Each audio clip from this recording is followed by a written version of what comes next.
The stars looked different this far from Earth.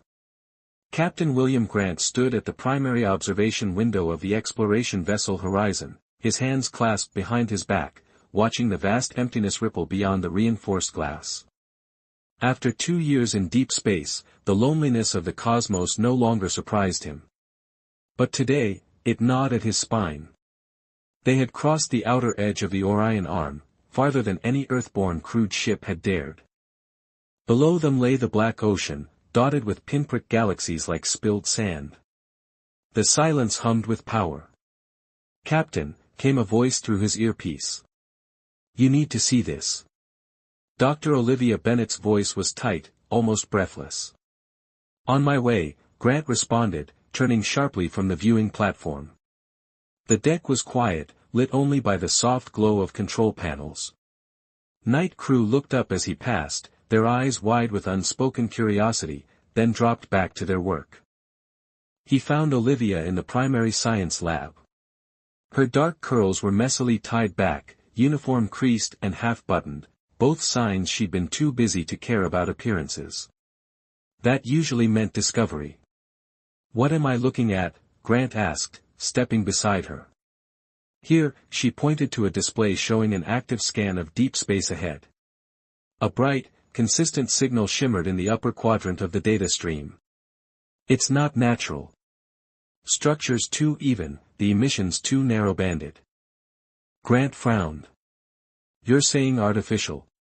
Olivia turned to look at him, her expression caught somewhere between awe and fear. "I'm saying someone built that." The object altered trajectory within hours, veering on an intercept course with Horizon. The bridge scrambled into alert protocols, although everyone aboard knew their defenses wouldn't amount to much against a civilization capable of building something visible from this far out. As the scans refined, the shape came into focus, a massive, spiraling shell nearly 20 kilometers across. Its surface shimmered with a geometric pattern, like a nautilus made of starlight. "It's slowing down," Olivia reported from her console. Grant stood in the center of the bridge, arms folded. "Matching our drift?" "Yes, sir." "Any reply to our hails?" Peter Kelly, the comms officer, glanced back.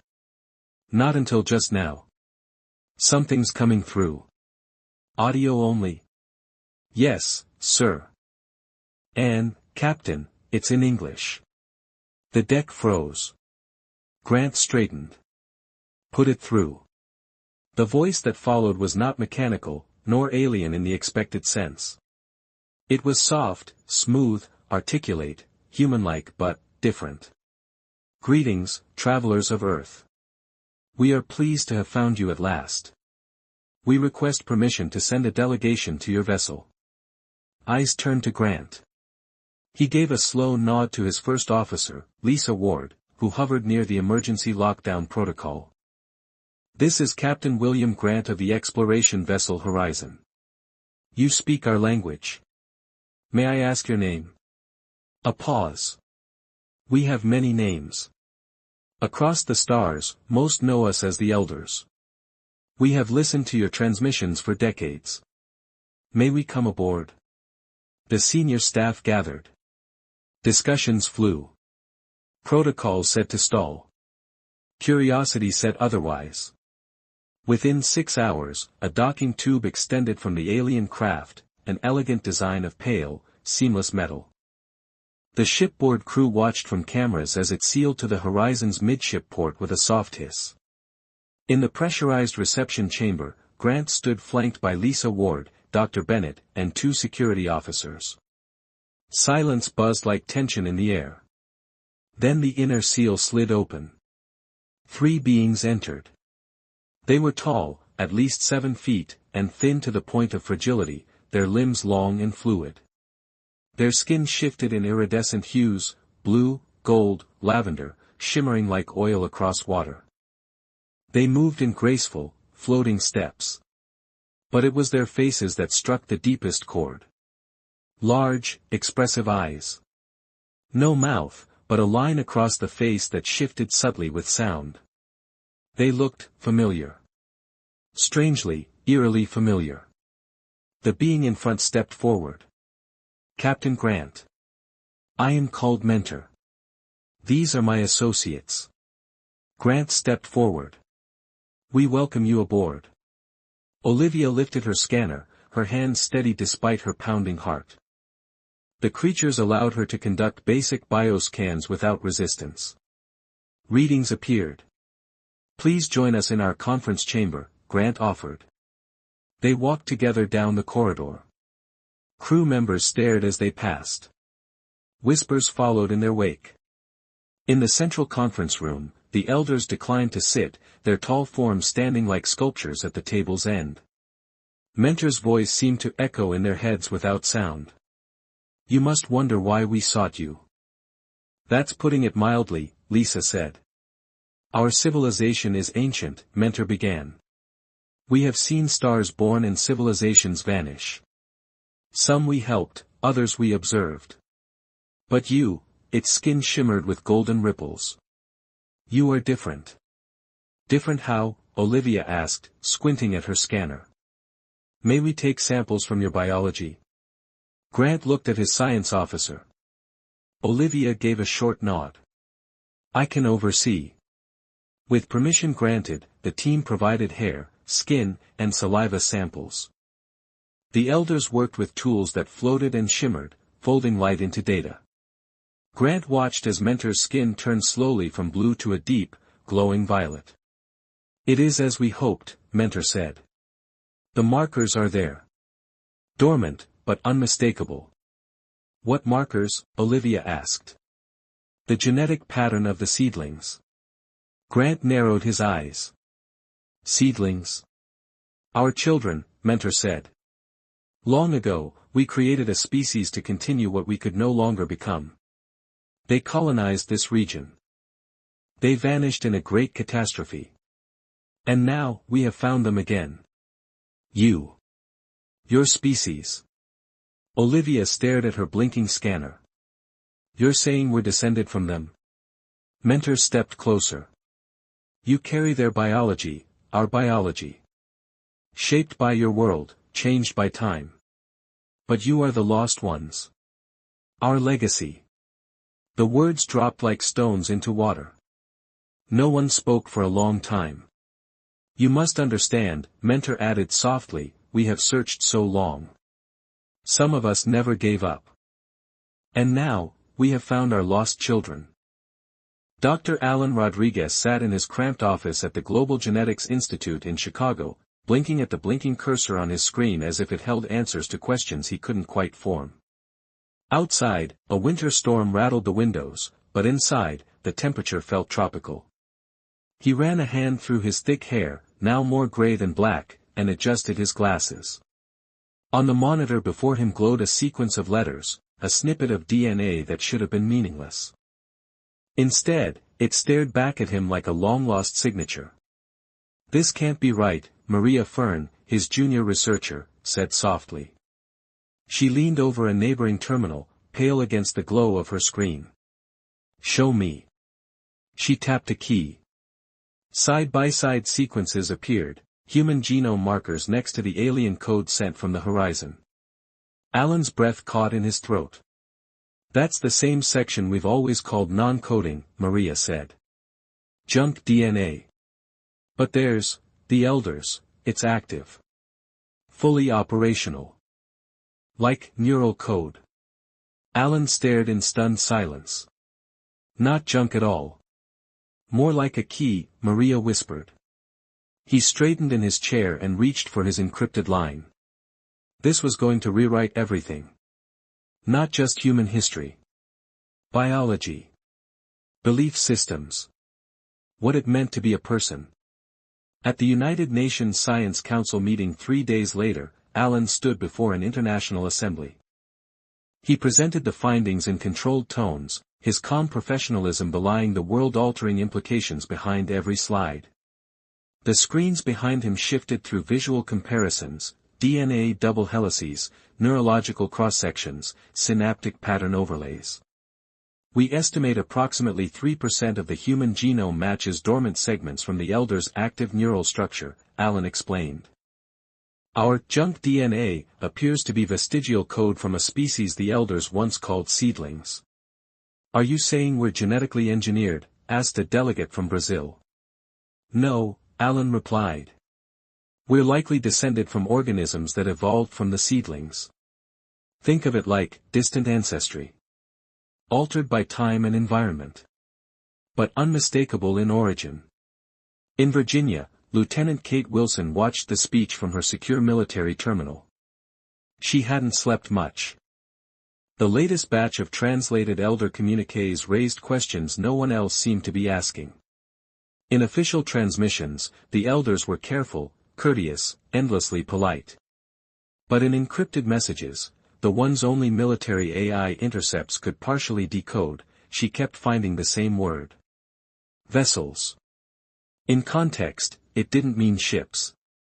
It meant people. She pulled up the translated segment again. Stage 1 complete. Initial vessel compatibility confirmed. Final activation pending approval from High Council. Her gut clenched. She opened her private secure channel and drafted a message to Dr. Rodriguez. Doctor, I've been tracking elder communications not shared with the public. There's terminology that suggests humans may be more than their lost children. They call us vessels. They speak of activation. If this means what I think it does, we're not the inheritors of an ancient legacy. We're hosts. On the horizon, Yar. Olivia Bennett ran simulations in the ship's auxiliary lab. Since the elders had shared portions of their technology, her team had begun integrating analytical tools far beyond Earth's capabilities. Her days were now spent among devices that didn't seem to obey gravity or traditional physics. She was studying what the elders called the seed lattice, a genetic reactive material encoded to stimulate neural growth. And her dreams had changed. She saw stars not yet born. Languages she had never learned yet somehow understood. And structures, massive, elegant, and humming with harmonic energy, that she had never set foot in, but could navigate blindfolded. It wasn't imagination. One afternoon, she woke from a short nap on her desk to find a sequence of symbols scribbled on her notebook. She didn't remember writing them. When she scanned the sequence through the Elder Analyzer, it translated into a control code, one that unlocked deeper access into the seed lattice systems. When she told Grant, he didn't speak for a long time. Are you saying your subconscious is decoding alien systems? I don't know, Olivia admitted. But I'm not the only one. Jack Collins from the engineering division solved a gravity folding equation yesterday that's baffled physicists for decades. He said it came to him in a dream.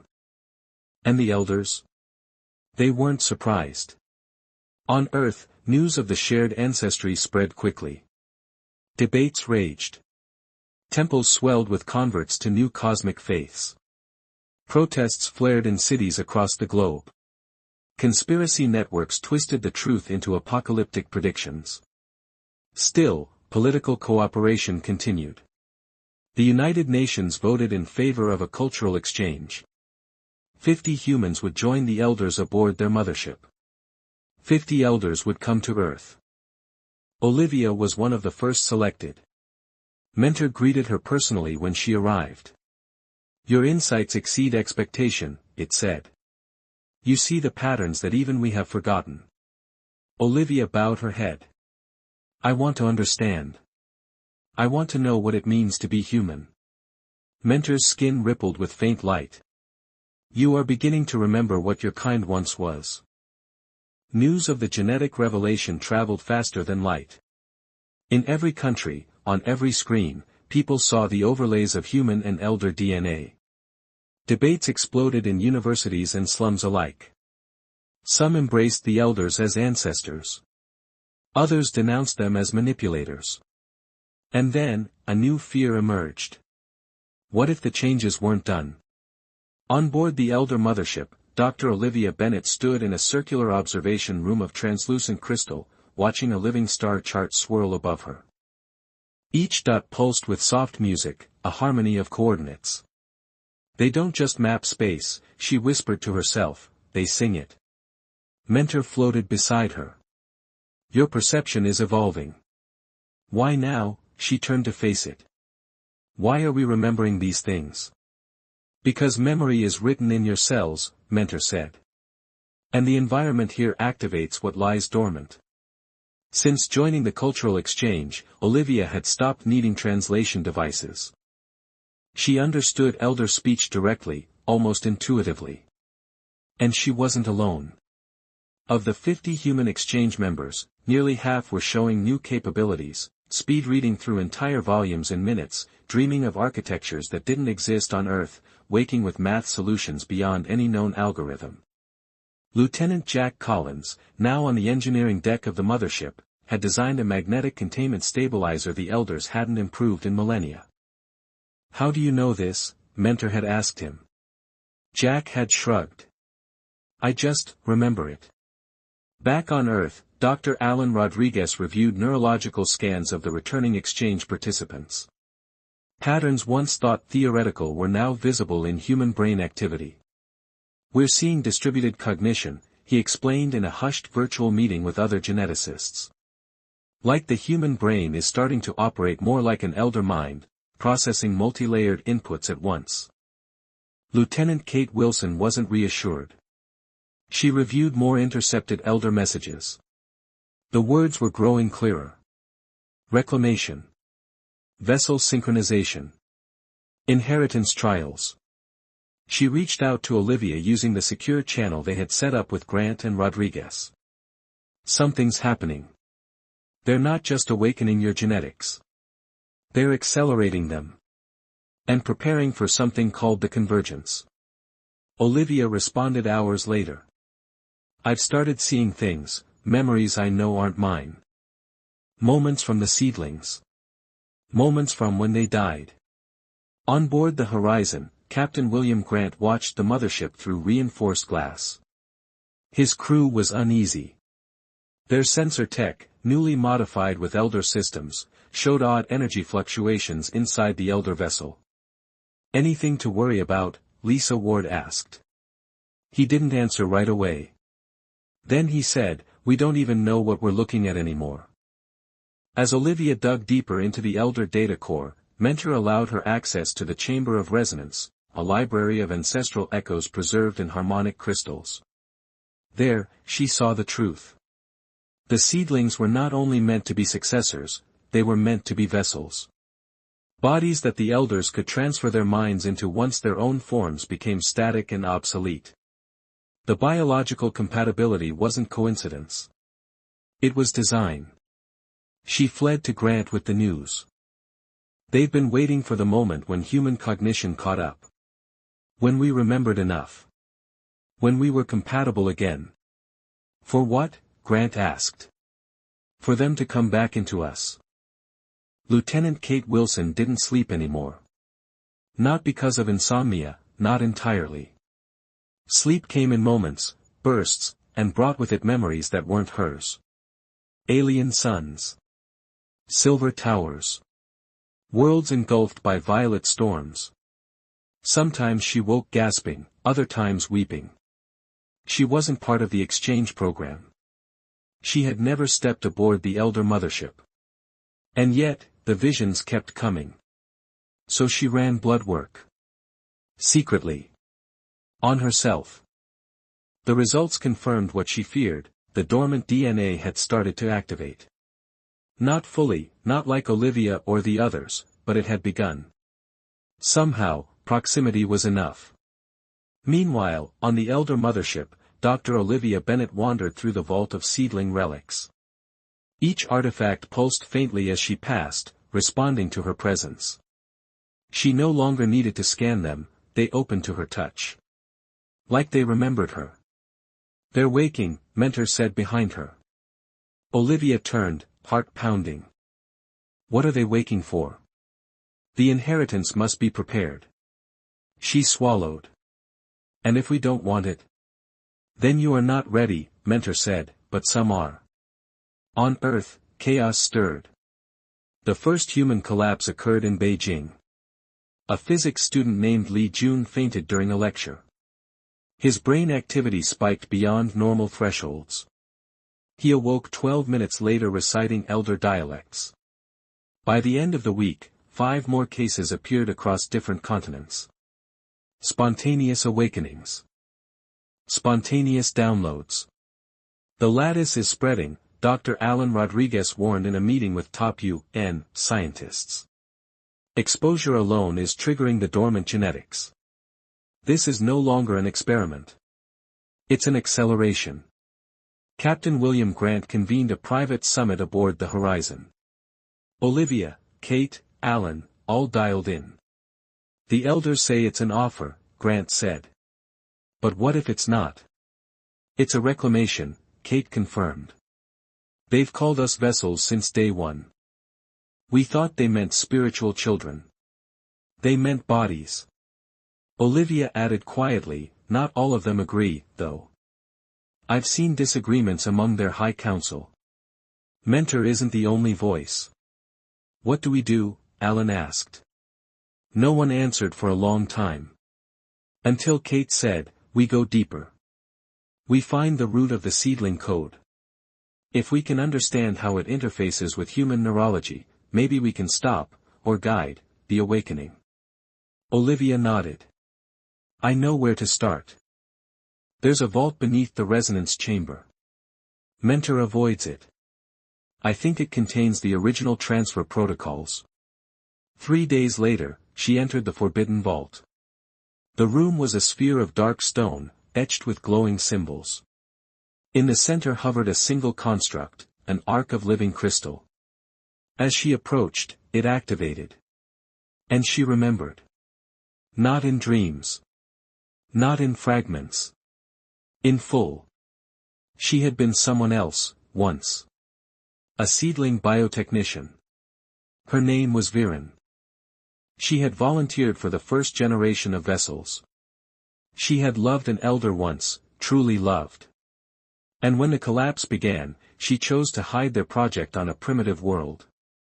Earth. She collapsed to her knees, the weight of lifetimes pressing on her. Mentor found her hours later. You understand now, it said. Olivia looked up. Yes. And I know what you want to do. But you can't just take us. Not anymore. Mentor's skin darkened. You are not being taken. You are returning. Some of us will never see it that way. Then your kind will fracture. She stood slowly, facing it. Then so be it. Captain William Grant stood once more at the observation deck of the Horizon, watching the elder mothership drift in silent orbit above the scarred moon of Varash. It had been 6 days since Olivia's message. 6 days since she told them the truth. And now, the whole planet was waking. More humans were activating. Not gradually. All at once. From Stockholm to Johannesburg, from New Delhi to New York, hundreds, then thousands, were experiencing flash awakenings. Memory floods. Cognitive leaps. Languages they'd never studied, skills they never learned. Some gained empathy so intense it drove them to tears. Others accessed harmonic constructs through dreams, speaking aloud equations no machine could model. And for a few, the change came with danger. There were seizures. Neural overloads. Some didn't survive the surge. It's not a gift, Kate Wilson said over the secure feed, her voice brittle. It's a test. A sorting mechanism. They're looking for those whose bodies and minds can endure the merging. On the elder ship, Dr. Olivia Bennett stood before the council chamber for the first time. Not as a guest. Not even as a representative of Earth. But as Viren, returned. Mentor greeted her with solemn reverence. The seed has remembered. The vessel has opened. We may begin. No, Olivia said. Her voice echoed with both herself and another. You may not. Ripples moved across the council chamber. Subtle, but firm. Resistance. You would deny the purpose for which you were made, one elder asked. I would offer a choice, she replied. I remember now. I remember that not all of us agreed even then. Not all of us wanted to be containers for another's will. And nothing you say makes that just. On Earth, Dr. Alan Rodriguez had finished constructing the resonance firewall. Built from elder tech repurposed by awakened human minds, it was designed to block harmonic triggers. For those who did not wish to awaken, it would keep the code dormant. We're going live in 20 minutes, he told Grant. And what happens if they resist? Then humanity resists. Kate Wilson released the classified elder communiques to the public that same hour. Uncensored. Raw. People saw the truth. The word vessel in all its chilling context. The phrase final convergence. And the elder strategy documents for integration, dating back decades before first contact. Earth's reaction was electric. Governments panicked. Some declared martial law. Others opened diplomatic channels. Protests erupted. But something else happened too. Awakened humans, those who had endured the surge, began speaking not just with anger, but with understanding. They began to organize. On the mothership, Olivia initiated what she called the Bridge Protocol. You wanted vessels, she told the elders. You'll get allies instead. She synchronized the resonance lattice to human brainwaves, not to override, but to harmonize. To build communication between the minds of both species. She broadcast her memories, her past as Viren, her present as Olivia, to every elder and every awakened human at once. The effect was immediate. Empathy. Shared sorrow. For the first time in 2 billion years, elder and seedling felt the same pain. The same love. The same loss. Mentor wept. We had forgotten, it said. We had forgotten what it meant to feel change. Then remember with us, Olivia said. That night, a treaty was signed aboard the Horizon. Not one of surrender. Not one of colonization. But one of kinship. Humans who wished to awaken would do so with guidance, not coercion. Those who did not would remain protected. A joint council was established, elders and humans, tasked with the stewardship of both species' future. Not as creators and children. But as family. Epilogue. Months later, Olivia walked beneath the reconstructed seed towers on the surface of Varash, hand in hand with William Grant. They had chosen not to return to Earth. They were both changed. Do you think humanity will accept all of this? He asked. She smiled gently. I think they already have. They just don't know it yet. Above them, in the sky of a world reborn, an elder and a human child played together in zero-gravity rings of color and sound.